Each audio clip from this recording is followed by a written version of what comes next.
Uptown Swing. Level 1 8 count, week 2. Maddie. Peter. You guys rocked it. We reviewed some stuff. We did the circle first. And leaders, we talked about for you, face your partner right away, and then turn, and then back it up a little bit. Get your right side going behind you. That'll keep the rotation going. Watch it all the way. Turn, triple step.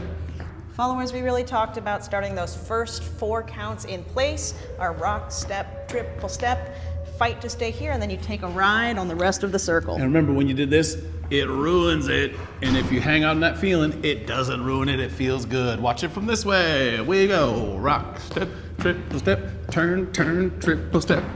That was our stuff. Then we did promenades. New stuff today. Right over here, Maddie, we're gonna go this way. Promenade, I put my follower in front. Triple step, walk, triple step. I can promenade back.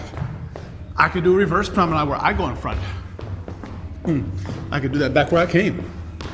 And the thing about the promenades, those are a great default for the followers. If you go in one direction, keep trying, and then I have to catch you on a yo-yo. I really have to catch you. If you're trying to go and continue, I gotta catch you and change your mind there. Great work, you guys are rocking it, and we will see you next week.